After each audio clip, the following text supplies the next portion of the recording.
This video is going to walk you through how to set up Google Sites and what it can look like for you.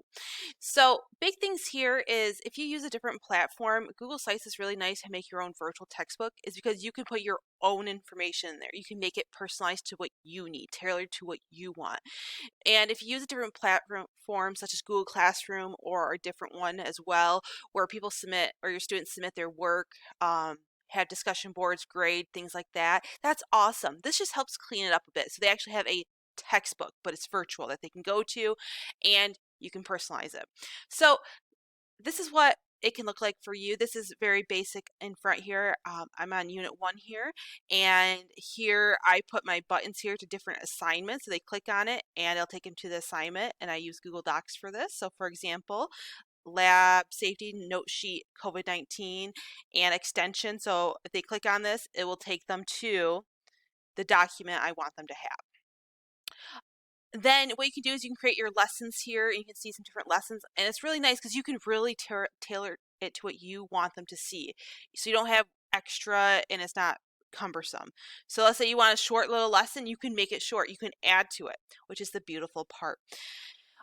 So let's go through how to set this up. So first of all, you do need a Google account. So once you have your Google account, you're gonna come up to this little area up here, these little boxes, and you're gonna hit Drive. And then you wanna hit New, and you wanna hit More, and you wanna hit Google Sites. So first thing is you need to come up with some sort of name for your page. So I'm gonna type in practice page, and then practice page. And what's really nice is I'm going to come up here, click here, automatically goes in. And then right at the bat, I want to publish this. So every time you make a change, you will actually publish it. Because if you don't publish it, then the changes won't be updated. But you want to publish it, and it just sometimes takes a minute here. So it's loading it. And I'm going to make this practice page. But it's already taken, so I might add a couple things to it. So publish.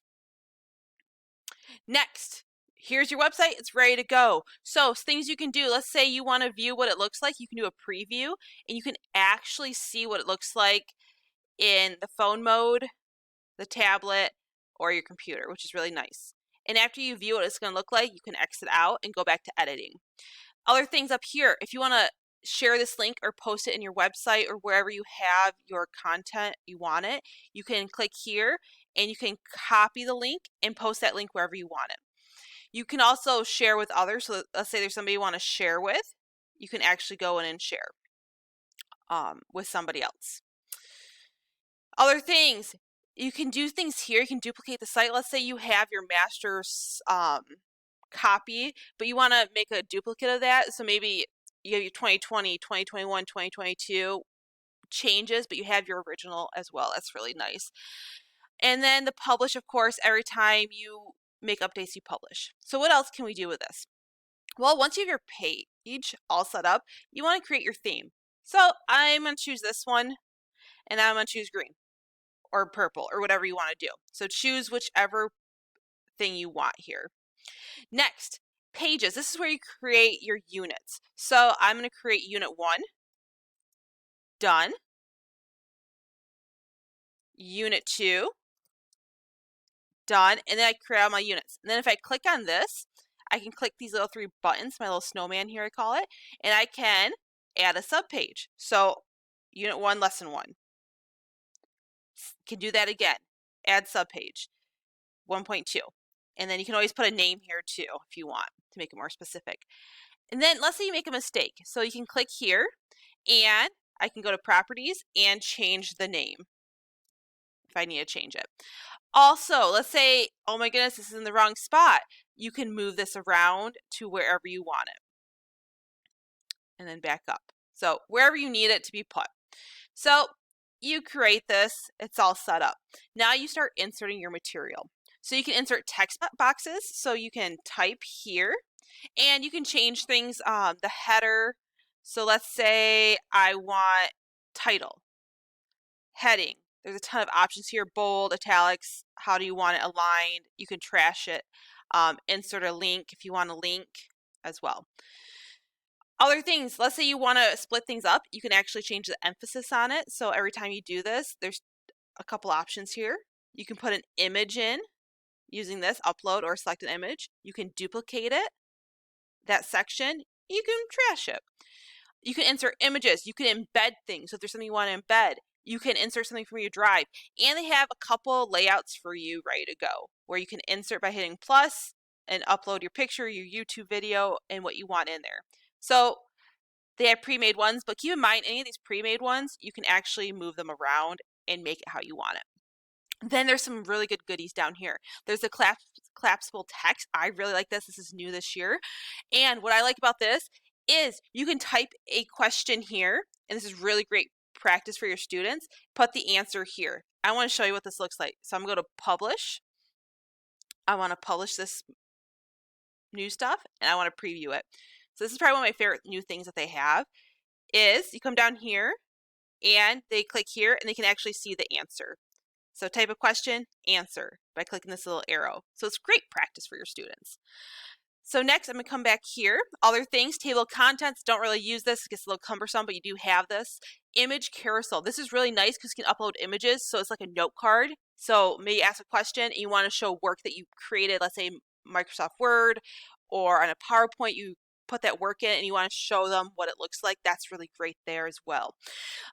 Big thing about the image carousel, make sure you have the exact same size for every single picture that you put in there. If not, it messes up with how it will go in and what will show. So what I do is I create a PowerPoint slide. I put all my information in there for each picture I want to put in this image carousel. And then what I do is I take a screenshot of just that PowerPoint slide so I know every picture is the same size. You can do buttons. This is really nice. So instead of inserting a huge link, you just have a simple button. There's a divider just to split it up a little bit better and just split things up. Placeholder, let's say you know you want something there, maybe it's a picture, but you don't know what you want it to be yet. You can insert a YouTube video, so this is really nice. You can search or upload. Another really nice thing about that is, let's say you use a different website, you can actually copy a website in. You just copy the link in, and to do this, what you can do is you grab the link and you just paste it in.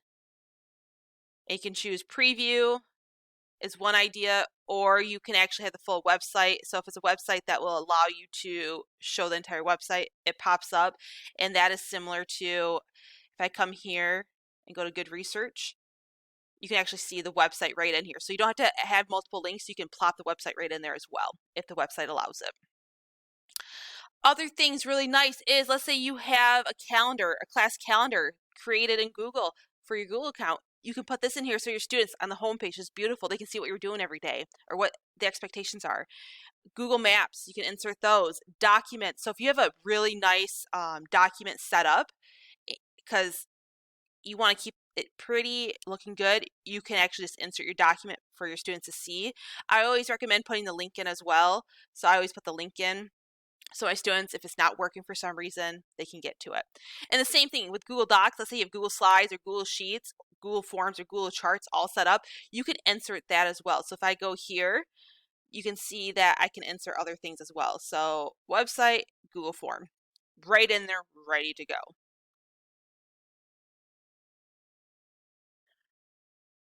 A couple of other little goodies. So when we added these pages here, you can do this, plus you can do a new link. So let's say you do have a Google Classroom or different platform you're using and you want students to be able to go from the textbook back to the other platform.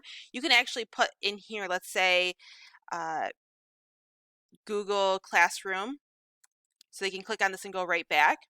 And then you grab your link. So I'm going to come here, grab my link for it. I'm going to share it, put it in here, and done. So when you publish the new material, and you see how this is done. So wherever you put it, in this case it's under here, Google Classroom, it'll take them right to the other site that you want them to be at. Lastly, let's say you want to unpublish this for any reason, you can go here and click unpublish. And then unpublish site, the site will no longer be live. Got it. If there's any reason you need to, you can always republish it if need be.